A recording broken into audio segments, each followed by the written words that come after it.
I was starting this session with this wonderful picture by my namesake William Blake. It's called The Ancient of Days. And it's a wonderful archetypal sort of expression of some principle of creation, as depicted in the two rays coming out from the fingers at the bottom, which I'll come back to a bit later on, because they can be used as a useful point of reference for us. But just to say at this juncture that nearly all cosmologies have to start with some notion of division, of separation, in order for there to be anything interesting to happen. And this is so widespread, so well known, it's usually not taken seriously as something to be investigated. But there is the Ancient of Days, and it represents also the kind of inherited worldviews nearly all cultures have of some kind of cosmological event which has brought the world into being, or human beings into existence, or their particular societies into being. This has been the common kind of reference, a bolt from the sky, or the descent from the stars into some representative of authority on earth. But now I want to pause with that perspective and simply take up the thread of archetypes and archetypal images, because it is important at least to give a little reference to Carl Jung, who pioneered a certain way of looking at the accumulative and inherited thought forms of the human race.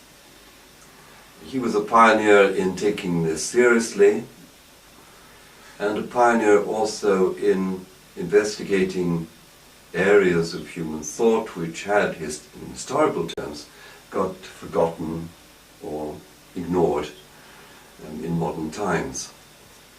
And he, in doing this, was actually quite representative of a movement in the 20th century to turn back in history and also to look at other cultures and appreciate elements which didn't conform to the entrenched worldview of, say, the Western European. As you know, his idea was that there was some kind of action which had taken place over history, which had settled or crystallized or somehow embedded in any kind of human consciousness on the planet certain basic patterns, which they would unfold in their own way as individuals or in their particular culture.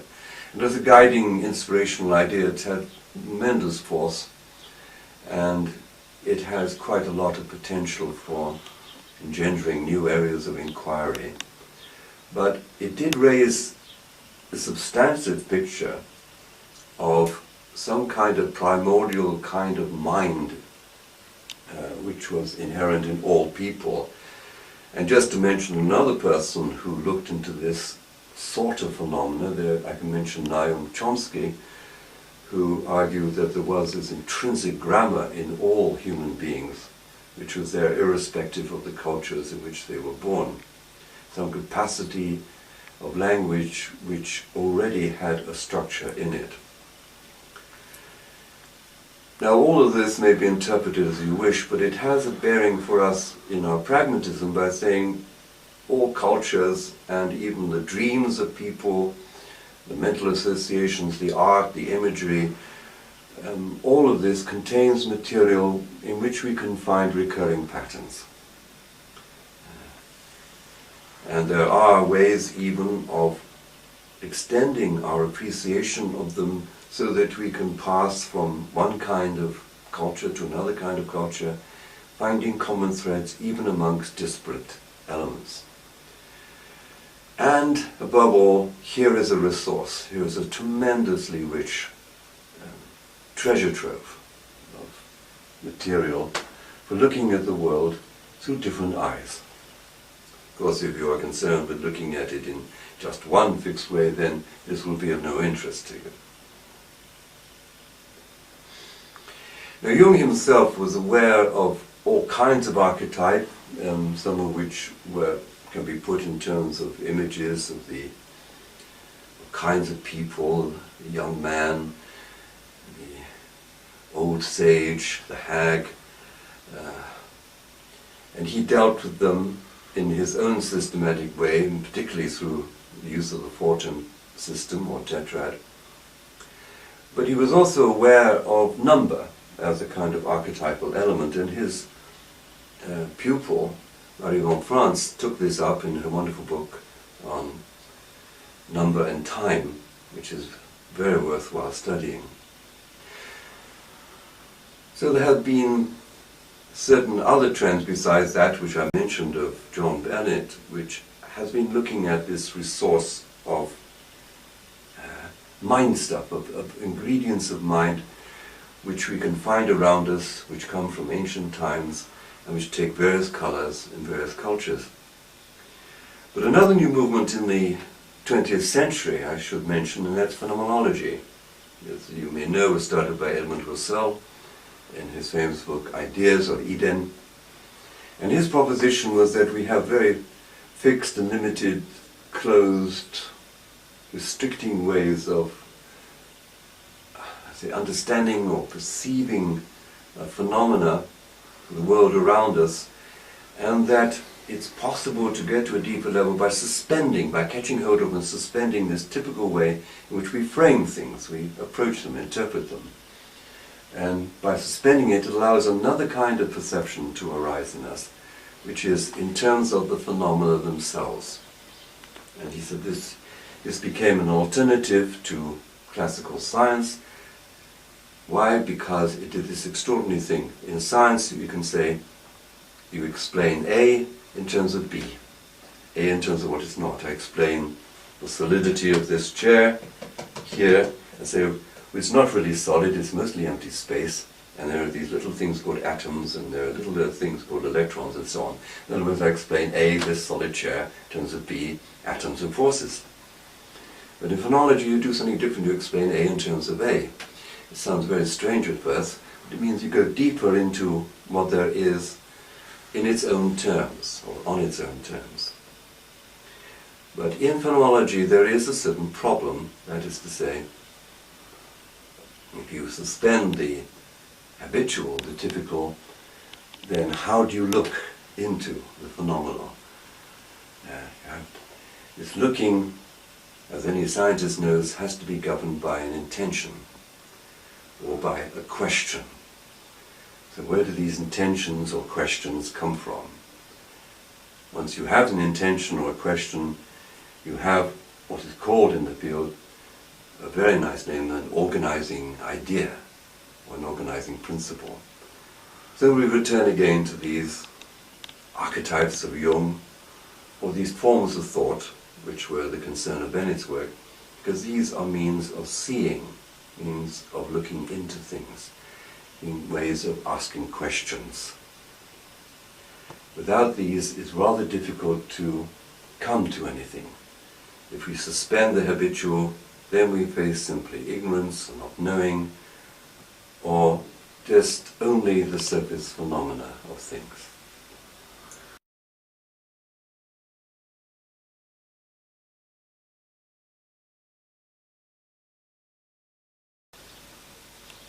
Now we can start using organizing ideas in a slightly more conscious way than we usually do, because always we will use them. There's something informing us, to use one of David Bohm's terms when he was concerned with what he called active information. There was something informing us to enable us to make sense of things. And in that way of speaking I've just used, you can picture it and draw back and picture it and say there's something informing us for us to make sense of things. And so there's this transitive relationship. But it's said to be possible to become more conscious of the process and become aware of what's informing us. And if once you're aware of what's informing us, then it's possible to do something differently from what one habitually does and use other possible ideas, and to be critical towards the ideas you have in yourself anyway. And this is truly to change one's mind. And to change one's mind here means something not simply to have another opinion about things, but to change one's very way in which one's mind works. Now, this idea of changing one's mind can be expressed as, in particular, as changing the system in which you are thinking, perceiving, feeling, understanding, reacting, and many other elements like that. It's your whole gestalt of appreciation of the world, your way of seeing yourself in it, the way of working with things. And it's possible, or it is suggested by something like systematics, that there can be a transition from one kind of way of doing it to another kind of way of doing it. And this is truly a revolution. This is a metanoia, turning around, getting into another perception. Now this must be stated in contrast with the evidence we find of people working with forms of thought, particularly say in the 20th century, because that's the most proximate to us. Because as Pierce said, everyone has their favorite, their bias, their inclination, they fall towards one or other way of looking at the world, and often they claim with great passion that theirs is the only way of truly understanding the world. So many people will say, it's irrelevant to talk about anything more complex than, say, 3 things at a time, or 3 aspects to anything, that everything can be reduced to just these 3 aspects. There's nothing in the systematics which says that point of view is wrong. It simply suggests it may possibly be rather limited. And any system that one is in is invoking or is implicitly calling upon or bringing surreptitiously into play the other systems. Now, I'm going to write some quite abstract on the board, just to illustrate what I mean. If you take a system of order or degree n, that is, it has n independent elements in it, then it is more than, it's a bigger system than the more elementary ones, and it's less and more complex systems. But all these other systems here are having a bearing on that particular one, but they are not, so to speak, in focus at any one time. At any one time there's only, and I shall modify it in a minute, there is only just that particular way of looking at things. But that particular way also involves these other ways, but as a background or as a context to it. So some things come into focus and other things go out of focus. But there is nothing to say, nothing to determine that the system N, a triad if it's 3 terms, a tetrad if it's 4 terms, nothing to say that we look at these exclusively. We break it apart from all the others. I'm going to say something about this, more about this, locating oneself in a particular way of looking at things. There's quite a nice expression used by a friend of mine, Joseph Royal, beautiful painted arrow, and he talks about looking for the multiple meanings all at once. I think this is a kind of appeal to it, but it might also appear rather extravagant. How is it possible to have all these meanings all at once, all these different ways of looking all at once? Now, it's more than timely of living in an age which is technologically very interested in what is called superposition.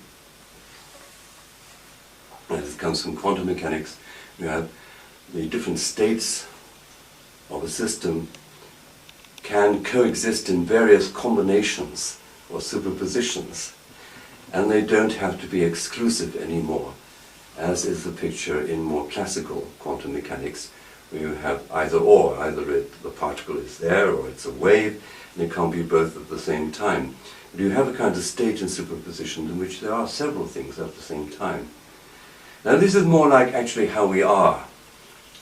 When I look out at the garden, when I'm talking with my friend here, Richard, living in this world which is involved in many different kinds of system, if I'm using that language, all at once.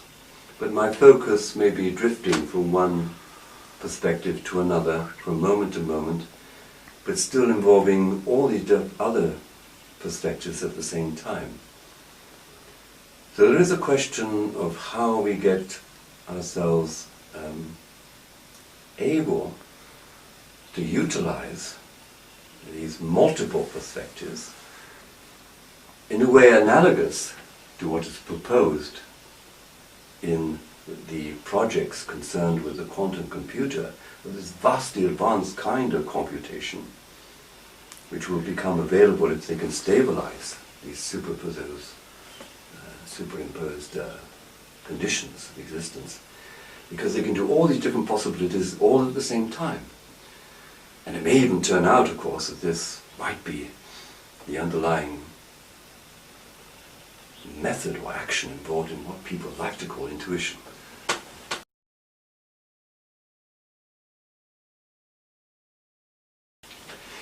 Now I want to pause and mention sequence, or to take up the theme rather of sequence.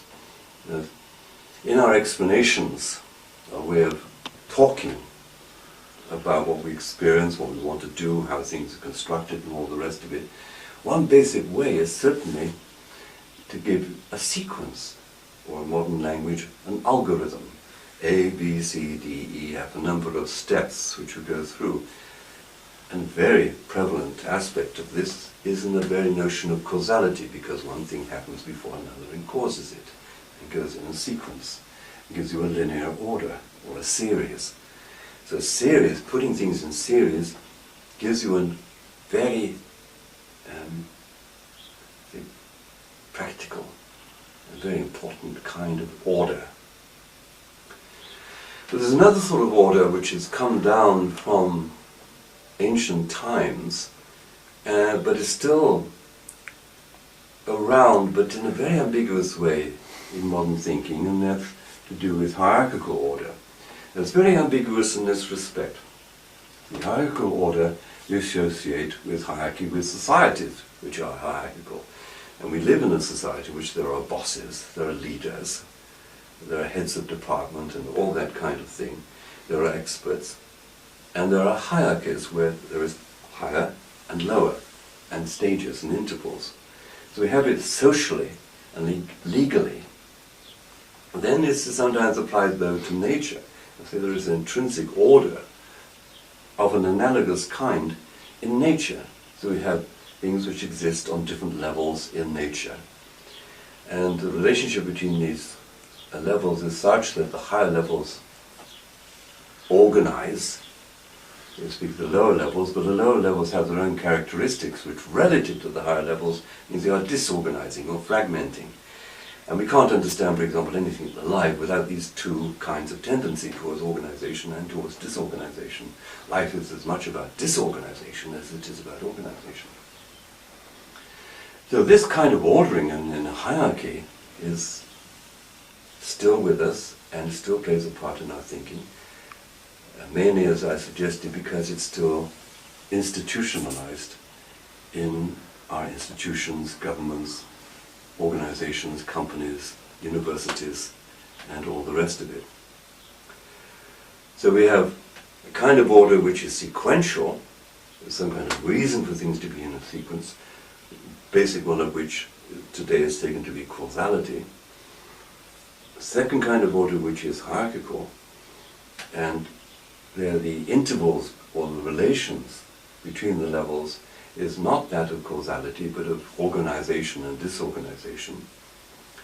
And there is a third kind of order which at first glance appears anarchic, and that is the democratic order, or where everything is on the same level. And what's happened comes out of a negotiation between equal partners. We know that if any of these kinds of order is applied exclusively, you produce some kind of tyranny. And as Richard and I were seeing recently, you can have the tyranny of the commune, the tyranny of the fascist state, but also you can have a kind of tyranny which comes from the mechanistic thinking. You know, one thing has got to happen before another, that has to happen in a certain sequence. Why? Because this leads you into a world of being subject to a sort of time which can be very debilitating. One's capacity to relate to other people, to changing circumstances and the rest of it. But if you just think of these three kinds of order, of the serial order, the hierarchical order, and democratic order, or the anarchic order, you might even call it, we are dealing with, practically, with these questions of order in our present affairs. And it's becoming a very burning issue. How to arrange our societies, how to allow for the equality between people, at the same time to have hierarchies which can control things. How to do things in a sequence even when whatever happens which is meaningful is not sequential, and so on. The systematics offers a way of looking at these things together and incorporating the two or three or more aspects.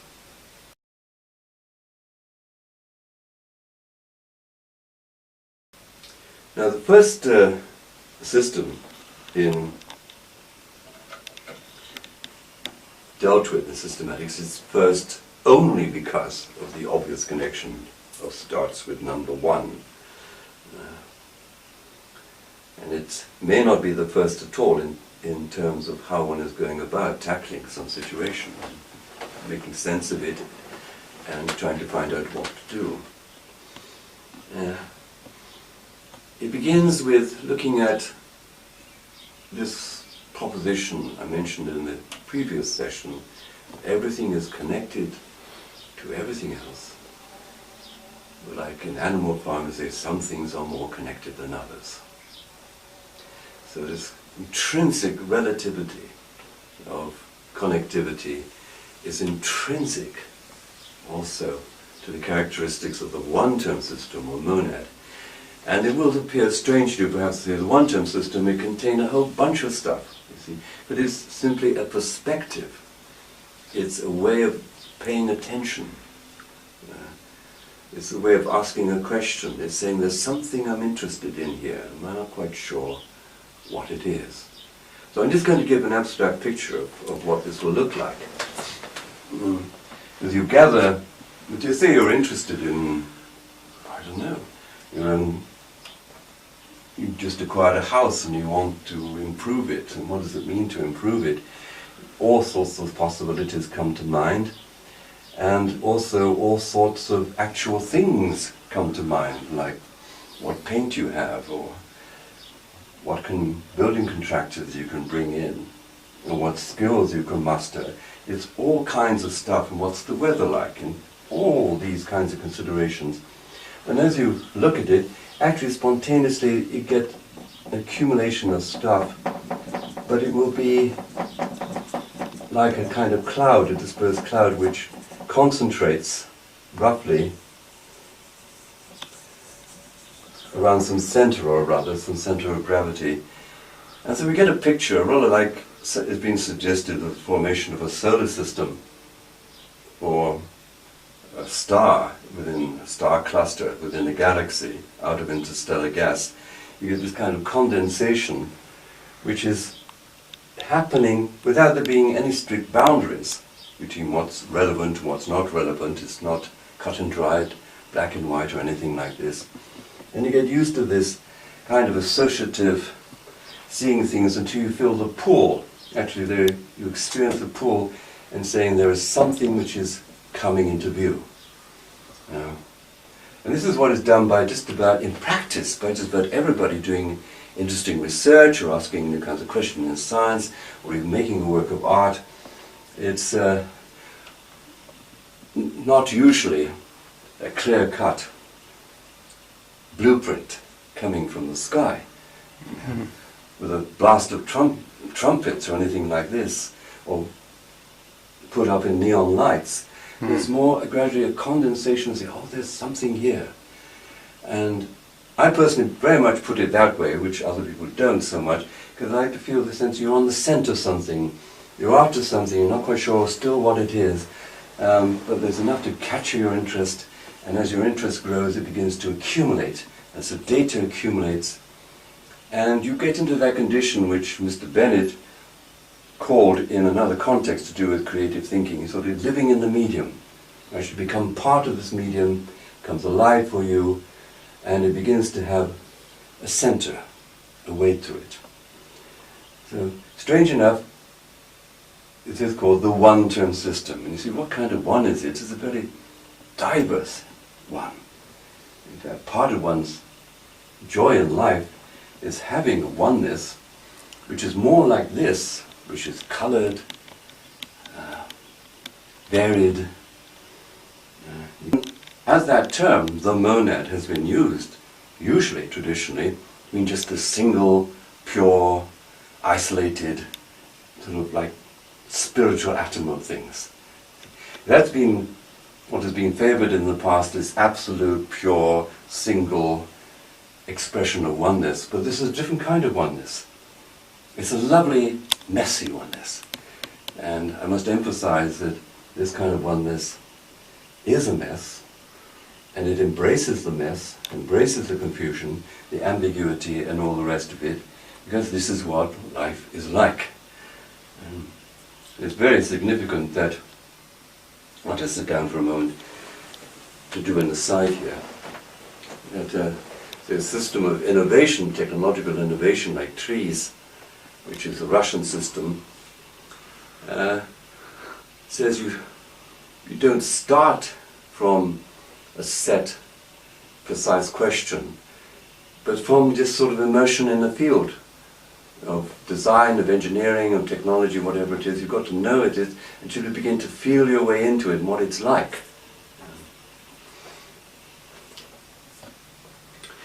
And this feeling one's way in has been common practice for anybody in any age whatsoever, but in certain cultures gets sidelined. In, say, in applied science and so on, there are kosher methods for investigation which are written about and so on, but how actual scientists go about the business is more like this than what appears in their scientific papers. And I remember talking to industrial scientist at Pilkington's, and he said his first job was to do with agricultural chemicals, and he had to find out what was going wrong with their storage. And he said, how did I begin? I began by feeling what it was like to be the chemical. So that's the kind of starting point of this oneness, where you're one with them. And so that's the phrase, is mutuality. I am one with this subject. It's part of me, I'm part of it, and so on. And this is a slightly unusual approach, as I say, because most people start from an isolate and from something which is clear, and often it is only clear because it's conceptual, it's not concrete, and this is based in concreteness. Let's rub that out. And in the example I gave of the house, you can easily conjure up for yourself the sort of considerations you have to take into account. I mean, like money, skill, as I say, time available, purposes of the house. We're coping with such things all the time, but we rarely give it the value which, in a way, we could do.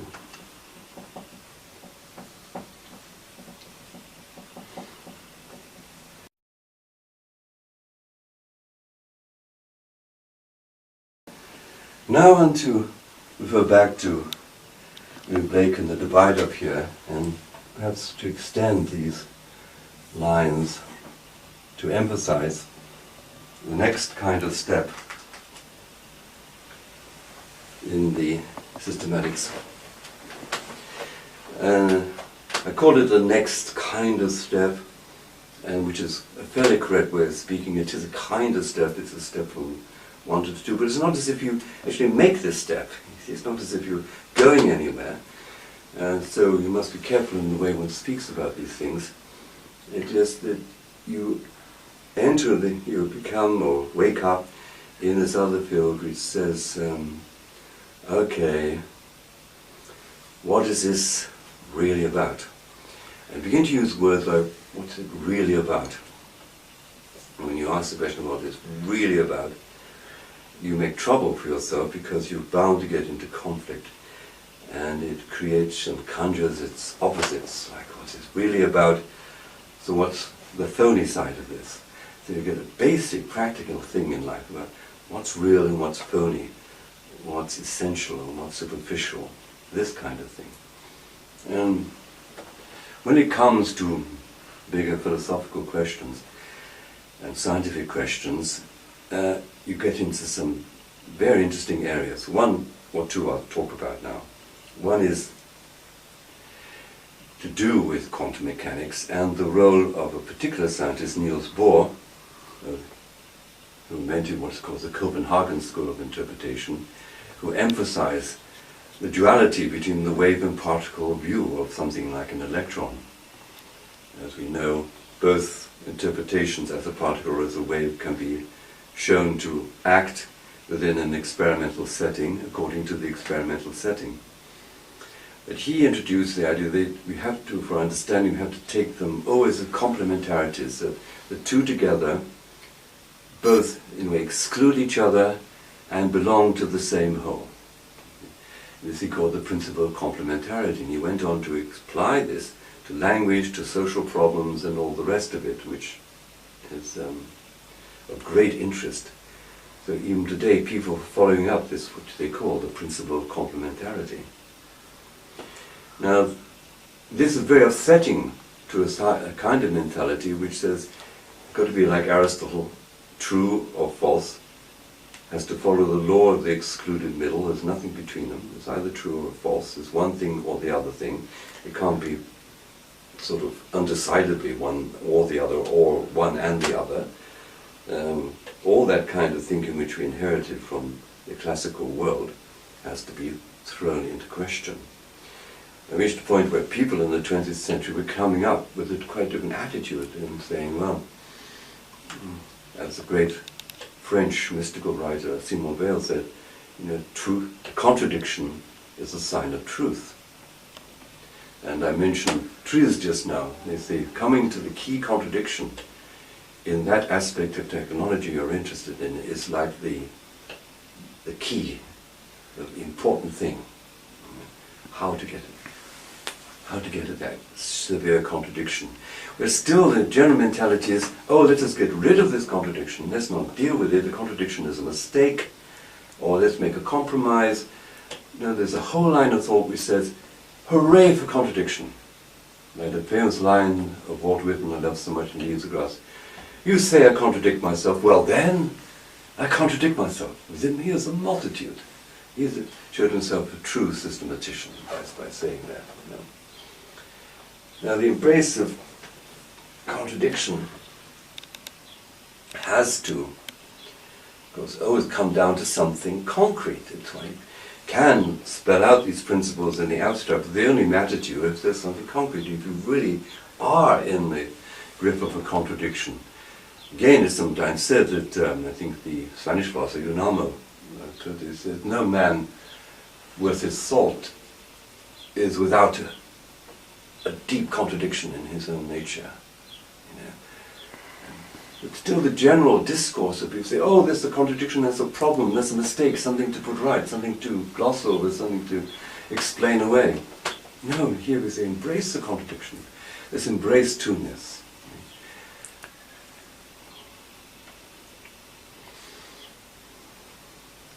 So, you can come up with various general formulations, but they will never do the trick for you in any concrete instance. They are best, like humans, archetypes, which are fine in the way of producing an image, like William Blake's, a picture, something to imagine and to contemplate, but they won't get that grip on the situation which comes when you get hold of a contradiction. If you get hold of a contradiction, then you have a force in yourself, an energy, which can enable you to do something which otherwise you can't. So, as I'm speaking, you see, I'm drawing attention to something happening in you as the investigator. It's not just out there describing the world on a piece of paper. It's going to matter to you because you've got to live it and come out of it. If you are enacting it in your own being. So, now, referring to, again, Jane can generalize about people, make a generalized model about people and say, okay, well, there's a divide between, say, one's essence and one's existence, or one's essence and one's personality in Gurdjieff's term. I can make all these kinds of contradictions. But these are just words, or they are very good words, but these are words by which we divide our experience. And we have to make this division because we're concerned with putting it together. So that in itself, that statement, is a contradiction. Having to divide things in order to put them together, because that's what life is about. And without this separation, you cannot have meaningful conjunction. You know? One of the ways, and here we have aircraft blazing across the sky, and I can look out and also see wonderful birds flying across the sky.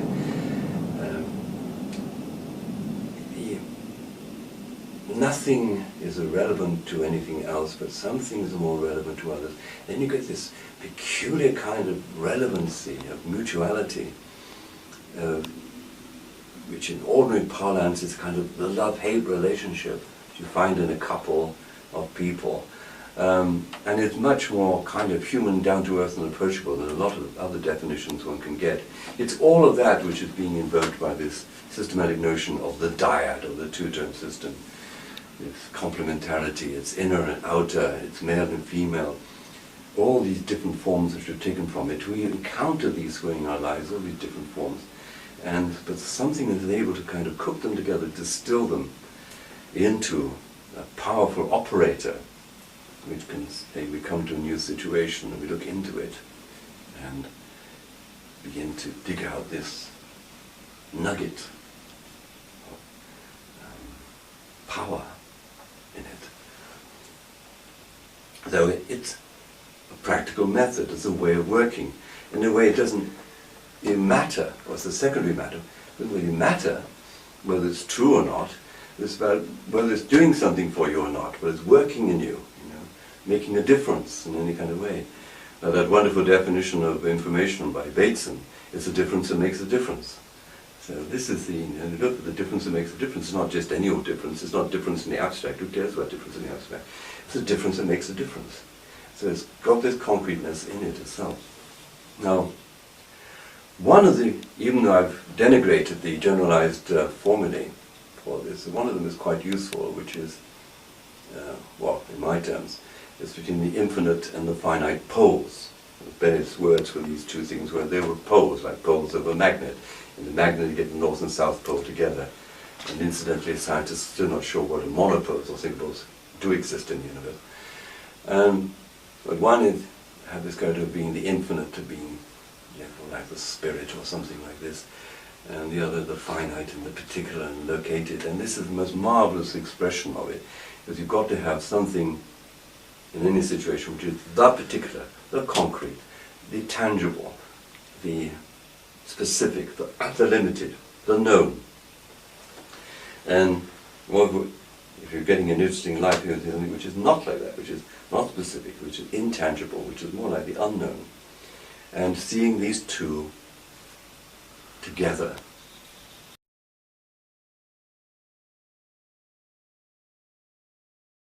So this is what is invoked by me putting these two arrows, making them two arrows coming from the Ancient of Days, the cunning artificer of the world. It's like spreading out to create this gap between where something interesting can happen. And that's a very basic principle in all of this, It's the fact that you've got to make room that something can happen. We have a mechanism which tends for closure, And that has very good reasons for its operation in us, from our biological history, for example, and also from our social conditioning. It has a very important, sometimes positive role. But in order to get something new, you've got to spread out. You've got to make the gap. And significantly for me, I first read in Cornford wrote about early Greek philosophy and so on. He said the traditional meaning of the word chaos is not just muddle or confusion, but yawning gap. So anyway, what's opening here is technically, in that old use of the term, chaos. Never mind the modern interpretation of it. I was thinking, chaos is making room for the new. You must do something like that. Now, I'm presenting it in a kind of story or narrative, which one must always be suspicious of, because I began by talking about superposition, having it at the same time. Now I'm doing it as a kind of narrative. But that's all right as long as one is aware of it. One is doing it as a number of steps. And these steps, I was thinking just this morning, could be called, relative to a person or group of people, or epochs of mind. And it's like going from one to the other. The spirit of the previous epoch has to die, or be forgotten, or sent into exile, as in the myths of the flood, which have been interpreted these days by people such as my friend here, Richard, and the writers of Hamlet's Mill and so on. It has to die, and this new principle has to emerge. And this story, the processional story, is one version of it. In Christianity, we have the great story, the story of Christ, which is the death and resurrection. In the kind of technical spirituality of Sufism, you have Fana Baka, which means annihilation being. All of these are pointers to this methodology of going through these planes of perception, and not having to insist that the next one is better, but just that's how we make a difference, that's how we make a change.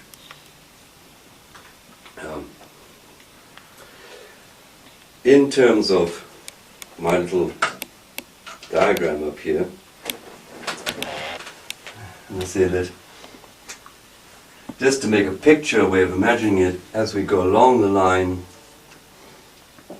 way of sort of going away, or which is sort of like unfolding, what is unfolding. This is in Hindu terms the bindu, the point, the unknown point, the unknown origin, in that particular metaphor.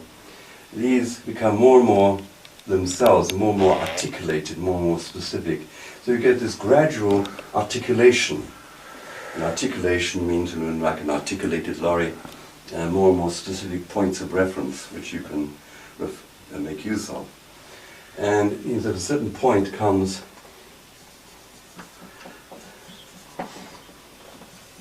crystallizes into this, which I put in a line, or uses I'll come to in a moment and will straight away make use of, because you have something, when you come to the three, which is like totally holistic, to do with the whole, something particularly particular to do with the part, and something in between. I'll speak about this for a moment.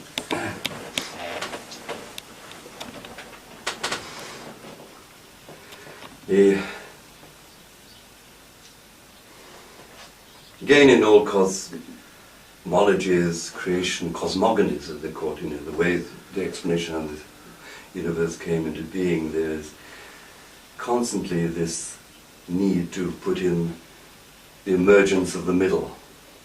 In ancient Sumeria, in the creation epic Enuma Elish, you got Apsu, the abyss, Tiamat, the ocean, and in the middle Mumu, mist. But this evolves further in that epic and its forms of descriptions. You get to a four-term system in which the gods begin to appear in the middle and so on.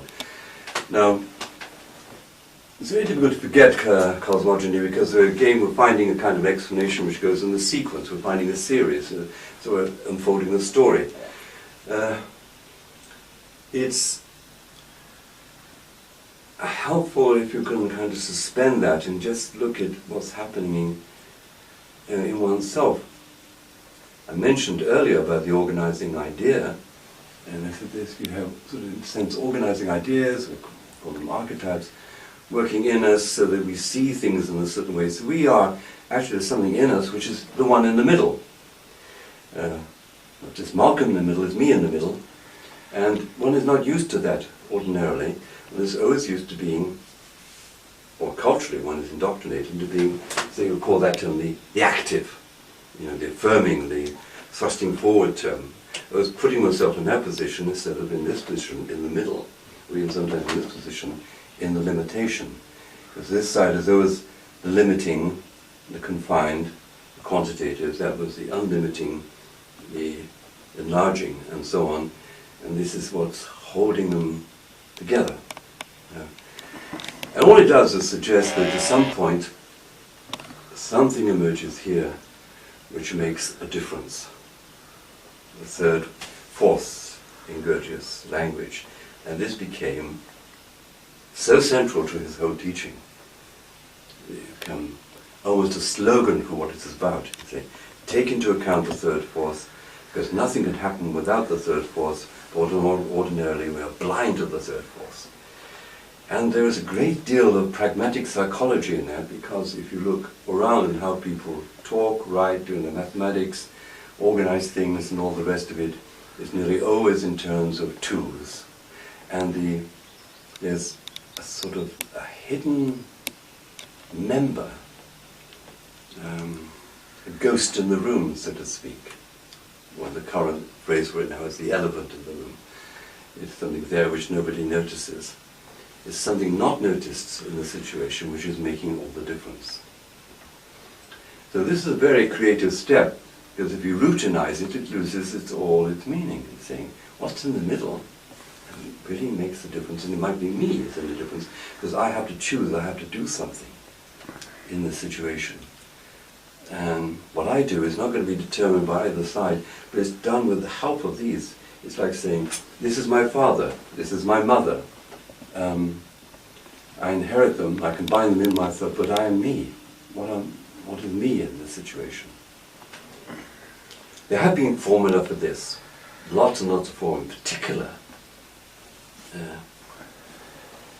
mentioned my favorite is the Christian Trinity, but I won't go into that one specifically in this session. And later on from it, but via the mysticism of the great German Jakob Böhme, influenced Hegel, and Hegel is known as the master of the dialectic, and in which he had this formula, the thesis, which is this side, the antithesis, which is sort of this side, and the thesis, or synthesis rather, in the middle, integrating these two. And he made various laws about this in a very interesting way, which I just have to mention, even though I can't explain it very well, because you see, you get this, the primal affirmation, which reaches a negation, in Gurdjieff's term, denying force. Then the next step is here, which is the negation of the negation. But the negation of the negation doesn't simply hand you back to the starting point, as it would do with just two terms. With three terms, you end up somewhere new. And so the second negation is not the same as the first negation. And this is being explored in various kinds of mathematics now. And it leads me to something I'll briefly mention, even though it might be quite elusive, subtle to grasp. And it's whenever you have a structure or a dynamism, and incidentally the word dynamism was the word better applied to characterize it, because you can say about this, it moves. It's always adjusting, flux, turning around itself, making itself, adjusting itself, and so on. It's the basic attempt at self-organization. It doesn't mean that it's in any absolute sense does self-organize, because self-organization itself is an open-ended process. But to look at this as a series of operations is very, very interesting. And you can get various perspectives on it. You have these three terms, you can take it this way or you can take it that way. And one way is to start from here and talk about going to here, and then we'll start from something just happening. Something just happening, and then you look at this and say, why is this happening? What is happening? What's really going on? And so get this, I call it here, happening H, and I ask what is this happening? And there's a bracket like this, and so I put another H here, which means there's something happening in me which is questioning what's happening. Okay. Then a further step happens when there's something further happening which is looking at me, considering what's happening. Yeah. Now, the hard part about this is say, well, this, the usual comment on this, you get into an infinite regress and they wave the hands, but not really, because there is a kind of closure. In other words, this begins to re-enter at this point, and you get this feeling, or I get this feeling from this very simple, maybe to you sounding silly equation, the sense of the re-entry, the regeneration of itself, which is enlivening. It's not a static thing. It's not like, as again it is usually pictured, and I often use the phrase usually pictured, but observing oneself, I observe myself, make a snapshot, that's it. No, it means you enter into a domain of the triad in which you are being observed as much as you are observing. And that's the way certain people connected with Gurdjieff's work have talked about it. Heinrich Trakol, Lord Pentland, names which you may not know about, but they're all connected with the work of this pioneer of human consciousness, Gurdjieff. And so there's a relational thing which happens here in the triad of great interest.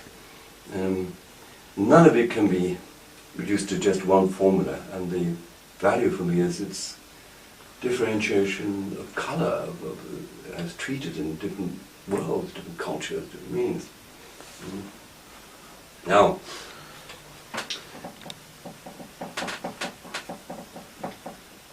so with the, I just put back the middle term. Very interesting stage of understanding where you think you are understanding to the degree you are being understood. It sounds a very strange way of that. You are conscious to the degree that you are conscienced. This is quite a radical metaphysical departure from the usual worldview of conscious cells and material objects. Yeah. It's very radical. So you can say, well, the systematic doesn't demand you do this, but it's one exemplification of the way in which it can take you. And there's very different understanding. As you see, there is the question of how you're going to, what stance you're taking in front of this. You can take the stance of saying that I want to be I am the total source of meaning and consciousness side. You identify with this side, you see. And say, no, I am complete, fanatical, material empiricist, on this side. And there's the interesting side for me just in the middle. I mean, it's so obvious, it might seem banal to say that, but that's the interesting side in the middle.